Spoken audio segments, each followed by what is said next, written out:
Hello and welcome to that Nine Wrestling Podcast.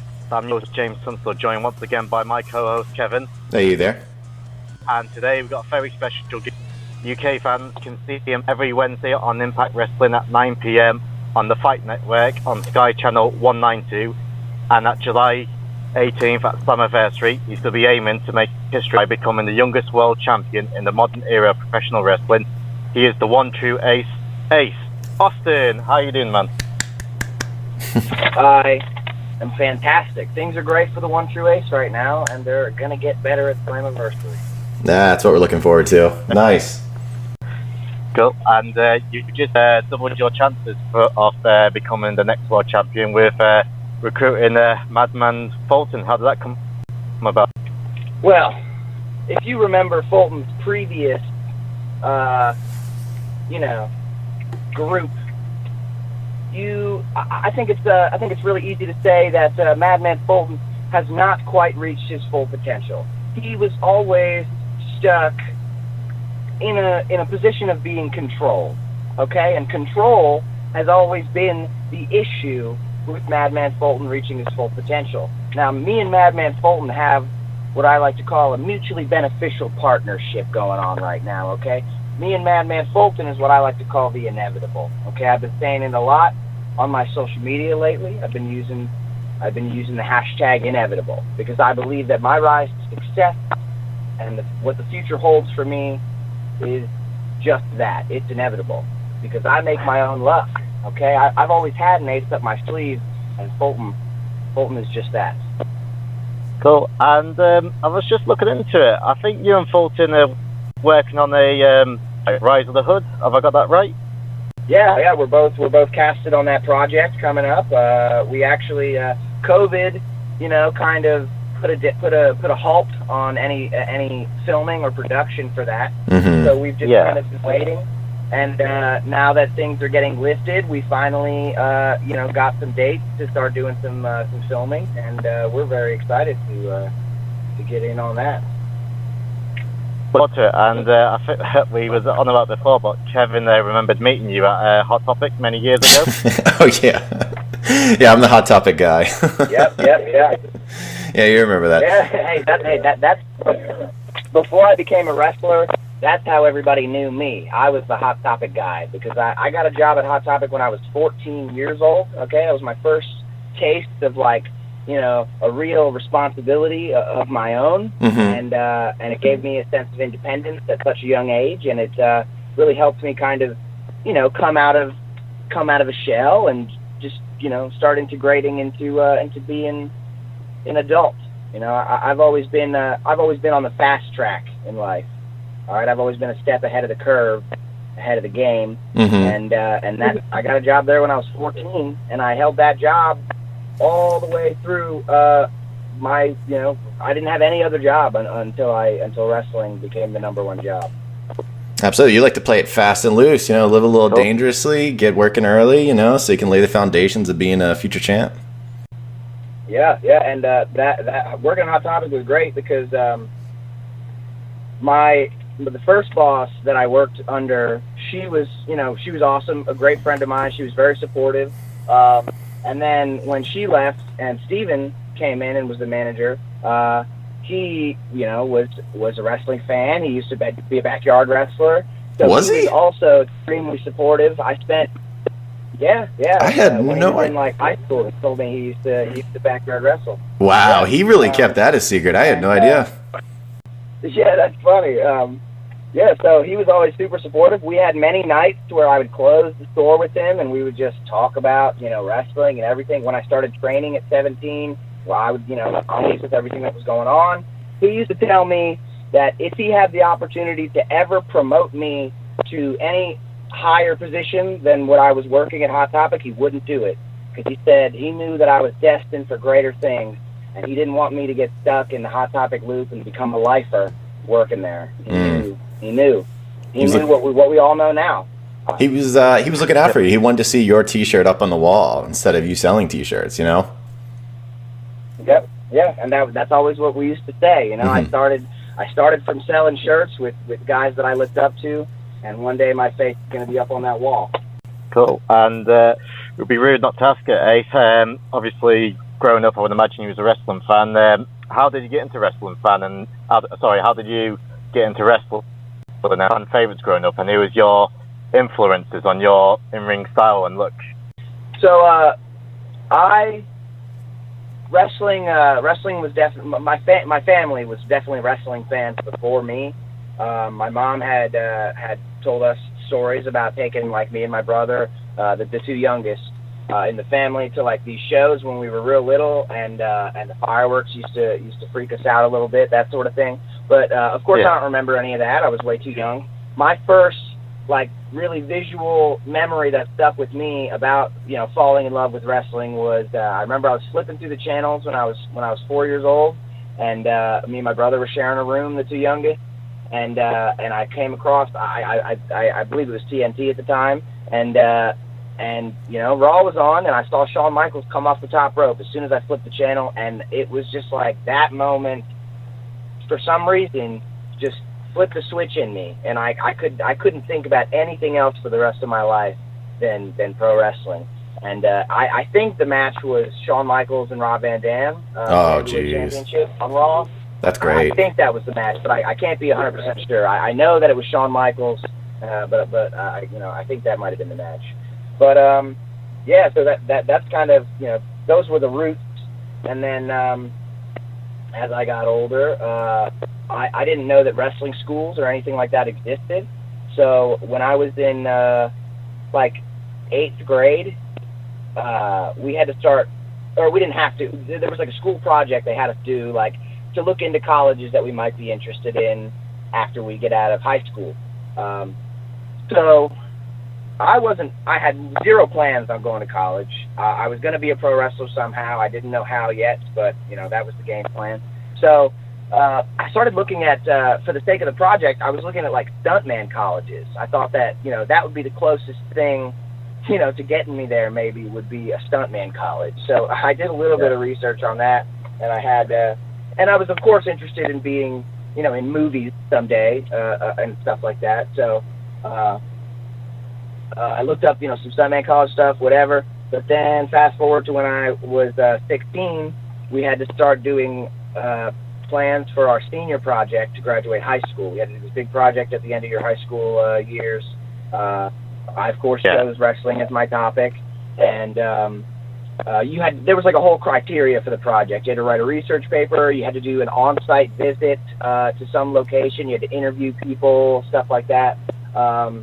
So I wasn't quite sure, what I was going to do for that yet, but the plans were there. Now, we're going to bring it back to the Hot Topic thing. Okay, Steven, being the good friend that he was, my boss there, he calls me one day while I'm at rehearsal for the musical. I did leave out a part. So I had been, when I did start looking up, like, wrestling schools and stuff, and I found out that wrestling schools existed, I found the Wild Samoan Training Center down in Mineola, Florida. So I had decided as soon as I found that I was going to save up all of the money that I was making at Hot Topic, and I was going to, as soon as I graduated high school, I was going to move to Florida, and I was going to start training with the Wild Samoans. That was the plan. But one day, Steven calls me from Hot Topic while I'm at rehearsal for the musical, and he's like, hey, I know you've been, planning on moving to Florida, but somebody just came in here to, buy some accessories and stuff. She said she works as a manager, and she's training with the Wild Samoans in Allentown, Pennsylvania. Oh. And I had no idea about this. So he's like, I gave her your information, just so she could get in touch with you, and you could see what was up with that. And that was a solid. Yeah. Because that led to me getting in touch with, and then subsequently Samu, head shrinker Samu, who was running the Wild Samoan Training Center in Pennsylvania. So we set up this date for me to do my senior project, and it was March. What was it now? March 1st, 2014. And I was like, okay. He said, yeah, you can come by. You can help out with the ring crew and everything. We'll show you some stuff. I can do all my project stuff, no problem. And then I asked him, what age do you start training? And he said, we do 17 with parental consent. And I was 16, turning 17 on February 28th of 2014. So the day before March 1st, I turned 17. So I could knock out 2 birds with 1 stone. I got to show up. I got to sign up for my training, and I got all the money that I had saved up to move to Florida. I was able to pay for my training with, and I was off to the races. Cool, and the training has definitely worked out well for you, because this past not even 2 years, you've risen through the ranks so quick, and like at Bound for Glory, you became the second youngest X Division champion in history in the ladder match. So whatever they were teaching you, definitely rose for the rankings straight away. I always say that like the Wild Samoans was such a great foundation of training. Like learning not only just the basics of being in the ring, but also the basics of just being part of the business. Like just having respect for your elders and just the way you handle yourself in professional situations. It all really helped me just round out that foundation so well. And I for some reason I kind of just developed this method when I was starting out. I couldn't stick anywhere for like more than 2 years. I'd spend like a year and a half somewhere, and then I'd kind of start going somewhere else. So I spent like 2 years with the Samoans, and then I started traveling the East Coast. I started spending some time out in New Jersey with the Combat Zone dojo, and I spent like a year and a half there, and then I moved to the Midwest. Spent like another year and a half or so. Got into the Impact thing now, and so it's just been a real steady, like, I don't get complacent anywhere. I don't stick anywhere too long. And I just, constantly try to just get better. And that's what led me here. Cool. And, I was just going to talk about, you've had 2 pretty high-profile feuds and Impact ups now. I think your first one, which this is the time when I started noticing you, was your feud with Eddie Edwards. Do you think it's about time he has to let it go now? You trying to seduce his missus, because he doesn't seem fat. He doesn't want to leave you alone. Oh yeah, I don't think he's gonna let it go because I think deep down Eddie's insecure, and and I think that he's gonna have even more of a problem with me when I become the youngest world champion in the history of the company at Slammiversary. I'm always gonna have that target on my back. That's just the price I pay for being so young and so very good at what I do. Cool. And your second feud, which another, you seem to be rubbing up people the wrong way. Your second big feud you've been having lately is with Trey, and I know there's the mystery at the minute who basically hurt him backstage, and all fingers are pointing to you. But I reckon he should be pointing towards his fellow rascal Zachary Wentz myself. I agree. You can never. Hey, listen, the reason I don't have very many friends is because you can't trust nobody around here. You got to look out for yourself, all right? And I've beaten Trey fair and square, clean in the middle of the ring for the X Division Championship. I had no reason to attack him backstage when I can get it done in the ring. That's true. And he just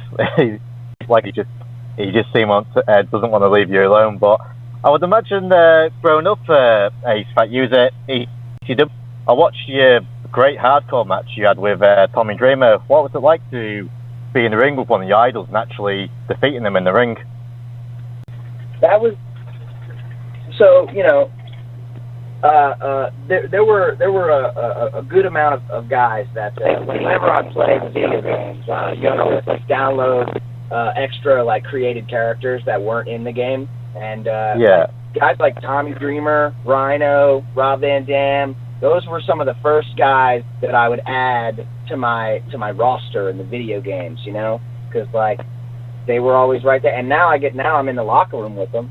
So the child in me, it gets to smile, gets to just beam with pride that I was able to, achieve this much this fast. I've only been doing this for 5 years, and when I started, I was under the impression that it would take much longer than that to get to a certain level, and I totally, shattered that glass ceiling. So of course, being in the ring with Tommy Dreamer, like, the kid in me was so, giddy with excitement. But I'm not that kid anymore. I can't be. That's not how you become successful. You got to be ruthless. No. So that's what led me to the win. It's the best of both worlds.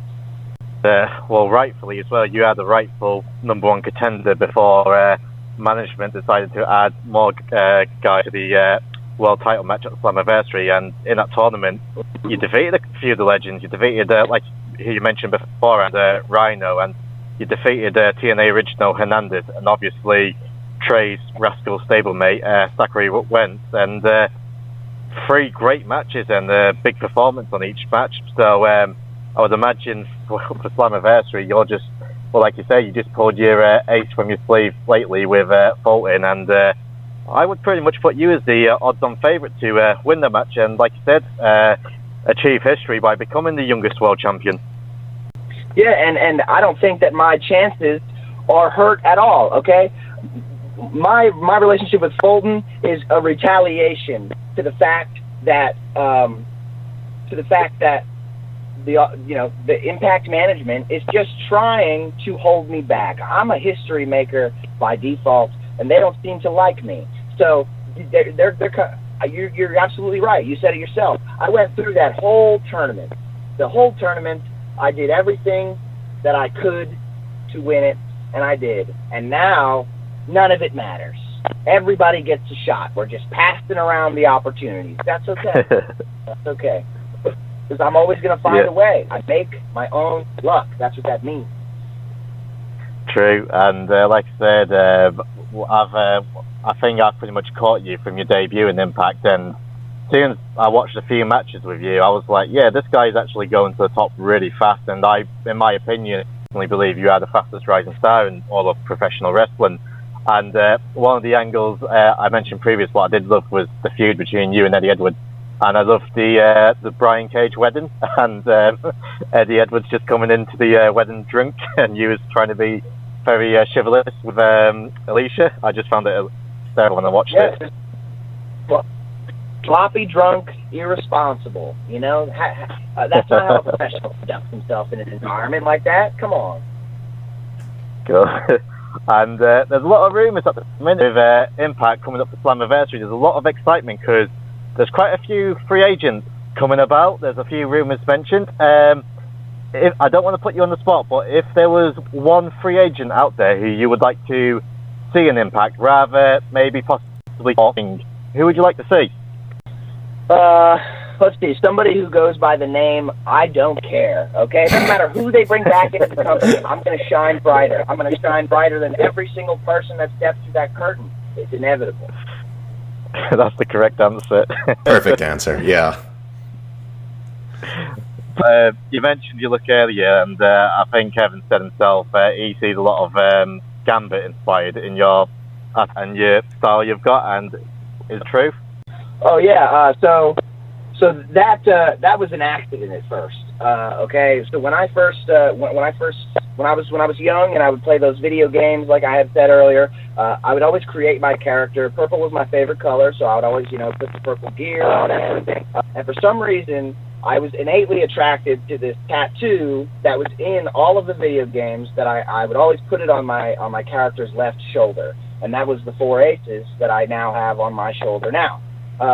So for just for some reason, I always liked putting that tattoo on there, and I always wanted to get it when I was older one day, and that kind of grew and morphed into this idea when I was a little bit older, still very young. I had a best friend who I had got him into wrestling because wrestling was my favorite thing, and looking at that tattoo idea, I was like, hey man, I got an idea. Let's be a tag team. We'll call ourselves the Ace of Spades, and I want to be Ace, and you can be Spade. That was the working idea when I was a small little boy, and that I never let go of that just wanting to be, that ace character. And then, as the older I got, the definition of ace that everybody likes to use so much kind of came into play. And I was like, okay, I still believe I can be that ace. And the reason I call myself the one true ace now is because when I started training and everything, and I had chosen the name Ace Austin, a lot of people were kind of against it. A lot of my peers told me that I shouldn't use the ace name because there are too many aces in wrestling. And that just didn't sit right with me. Sure, there might be a lot of aces in wrestling, but there's only one true ace, and there can be only one, and that's who I am. So, as I said, purple was my favorite color, so I chose purple and blue as the color combination for my first set of gear. And then I had the ace up the sleeve idea and all that. So I put all that together. When I started wrestling, fans would come up to my merch table and they'd be like, "Oh, I love the Gambit reference." And at first I was like, "What are you talking about?" But then, it kind of hit me, of course. The more people would say it, the more that I was like, "Oh, okay, yeah, no, it's definitely there." And then as I got a little deeper into wrestling, working at Hot Topic still, let's go back to that. We had this sweet purple trench coat that we had in the store. It went on clearance, and I had an employee discount, so I paid hardly nothing for it. And I didn't have an entrance jacket or entrance attire or anything like that at the time. So I picked up this jacket, and I was like, well, this is gonna be even more of a Gambit reference, but why not? It's gonna look sweet. My two favorite things my entire life have been pro wrestling and superheroes, and that's the coolest thing about pro wrestling is you can be both. You can it's such a unique form of entertainment. So why not use my love for superheroes? So many wrestlers do. Because, Absolutely. Those two things are so similar. So and then the staff came into play. And once I saw that staff for the first time, I decided to just go all in on it. Gambit never gets the credit he deserves. Yeah, so he's a great character. Might as well make something out of it. Yeah. Yeah, and once you got the staff, I was like, it's pretty undeniable that you're going all in the Gambit. But he's a great, awesome character. He's romantic. He's also kind of a badass. He's different. That's I appreciate it greatly as someone who's a comic fan and a big wrestling fan. Cool. And you never know, Ace. Marvel is currently rebooting the X-Men franchise, so I'm guessing you're expecting that call to play Gambit. I said I better get that call. I don't know who else they would choose. There's nobody better. That's right. Cool. Well, it's been great, Ace. Like I said, thank you very much for joining us, and it's greatly appreciated. And have you got one more message to everyone out there for your Slammiversary prediction? Watch, enjoy, make your predictions all you want, but as I said, the outcome is inevitable. Ace Austin's going to be the youngest world champion in the history of Impact Wrestling and the youngest world champion in the modern era of professional wrestling. And I believe you're definitely going to do that. And like I said, big fan. Thank you for the UK fans out there. Like I said, you can watch Ace every Wednesday on Impact Wrestling at 9 p.m. on the Fight Network channel, which is Sky Channel 192. And like I said before, Slammiversary, he's not just aiming, but he is going to make history by becoming the youngest world champion. And yeah, it's like Ace said, hashtag inevitable. Inevitable. Cool. Right, thanks again, Ace. Thanks very much for your time. Hopefully we can do this again. All right, you are welcome. Thank you very much. You have a good day now.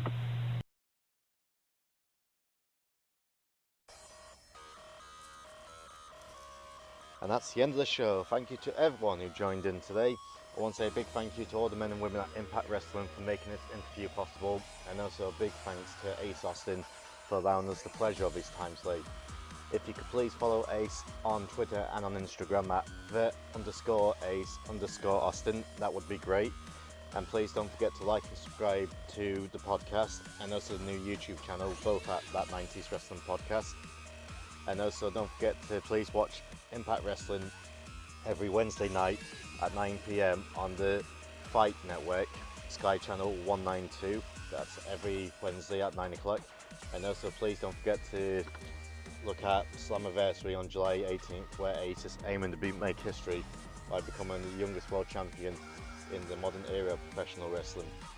So once again, thanks to everyone who tuned in, and we hope to see you soon. Bye!